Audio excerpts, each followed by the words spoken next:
Yeah, winning, I'm ballin' like Pippen. Got the plus in the rest with the cash app. Try to practice social distance. What up, what up, what up? We back on Culture Cafe, man. We got another artist in the building, bro. What's up? This is King Emery right here. How you doing, fam? What's good, fam? Shit, bro. How your day been today? Shit.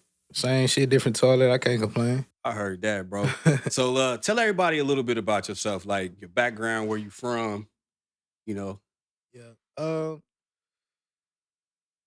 I go by the name King Emery. My bad. I go by the name of King Emery from Dallas, Texas. Um, yeah, I grew up in Oak Cliff. Shout out to Oak Cliff. Uh, yeah. Everything else in the music or whatever. Everything else in the music and Yeah. shit. We already know. But yeah. Yo, so I know you when we first met, you know what I'm saying, you was in the military. You still in the military, right? Yeah, I'm finna get out. You finna get out. What you gonna do when you get out? Take this music shit serious. Shit, that's what's up, bro. So Yeah. we gonna get it started though. Like, so what was like the role? What role did music play for you in your younger years, like growing up? Uh, so I always been like attracted to the whole making music thing since I was like in elementary school. Right.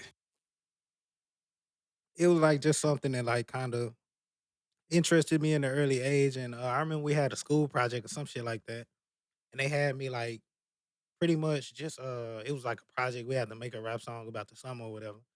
I got up there and did my thing. Everybody was like, just vibing to it. Like, oh shit, you should make another one. So I made another one.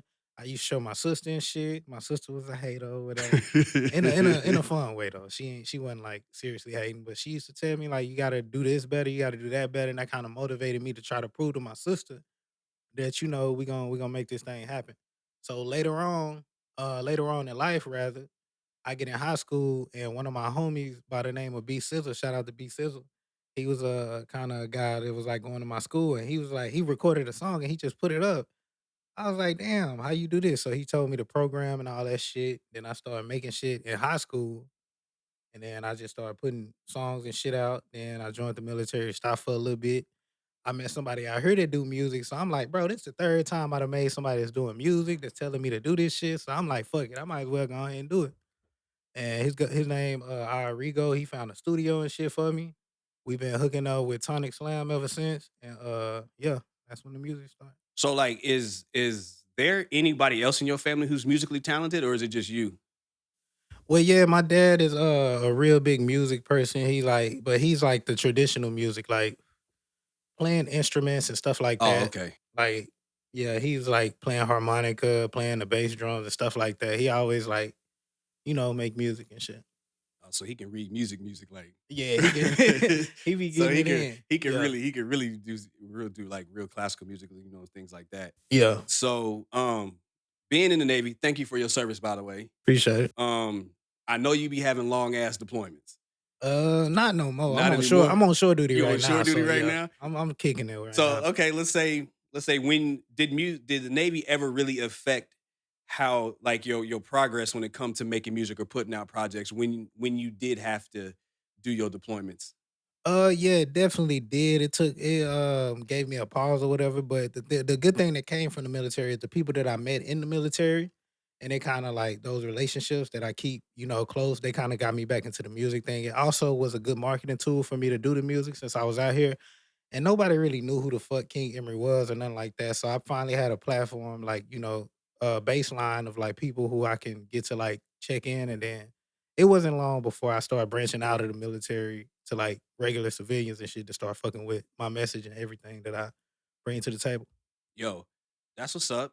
Cause I know, base of San Diego really is just one big ass like melting pot of so many different people because of the Navy. I think it's like the second biggest Navy state in the United States. Yeah. So most people who live here aren't really from here. They've implants from somewhere else. Right. Um, I was checking out a lot of your YouTube page, Yeah. and I knew you had a big enough following, but I didn't realize that you was getting 137,000 views on some of your videos. It was like because I can tell like it went from like 1K Yeah. one year, then it was like 5 to 10K Yeah. another year, and then it was just like boom, 40,000, 50,000, 60,000, 173,000. Yeah. Like when you started getting those numbers, like how did that like encourage you to keep going, or was it just like I made it, or was it just like, or I know I'm doing something right now that I got people paying attention to me? Yeah, I know I'm doing something right. I knew like, okay, so I use what's called YouTube marketing or whatever, the Google ad thing. So I knew for a fact it was gonna grow the viewership and grow my expand my reach and everything like that. But also it was kind of like I was just kind of like pretty much like marketed to like regular everyday people and shit. And when they started to tell me like, I'm fucking with your shit hard and all this other shit, that kind of gave me an extra battery pack to what I was doing. But I also already kind of not to sound cocky or nothing, but I also kind of already knew that I was gonna be able to branch out and reach more people based off of the message that I have. Like a lot of people in their music, they not really talking about stuff. And I even got songs where I'm just talking my shit, talking about, uh popular shit and all that other shit. But I think the message is what kind of like gave me the battery pack to actually do it. And I feel like I'm doing something right. The real first time when I really felt like I was doing something good is when Interscope reached out to me and I thought it was a prank call or whatever. So at the time I couldn't take no deal anyway. Obviously, military, Yeah, I got obligations to the military and shit.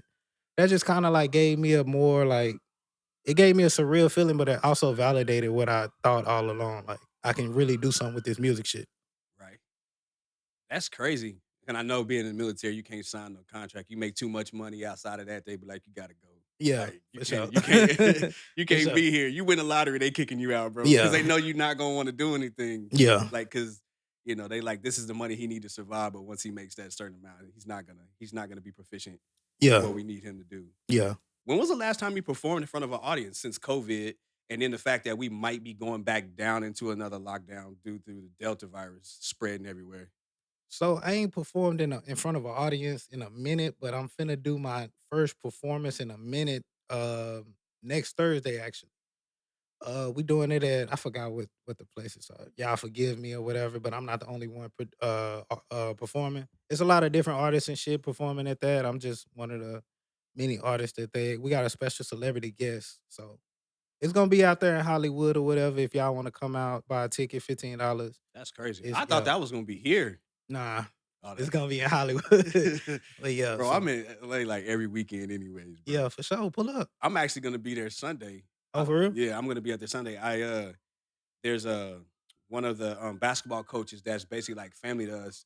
He trains college athletes, NBA prospects, and in high school, he trains them, dribbling skills, shooting skills, defensive skills, things like that. So I Yeah. go up there every Sunday and I record all his workouts for him to help him market his business even more. Right. But it's called FCF Basketball, and his name is Zaid Lafleur, and dude is good. He played professional ball. If I'm not mistaken, he played professional ball when he was in the Navy, but he played in Europe, or he might have just got out, but he was playing professional ball in Europe, if I'm not mistaken, the whole Okay. story. Okay. But my man got skills, bro.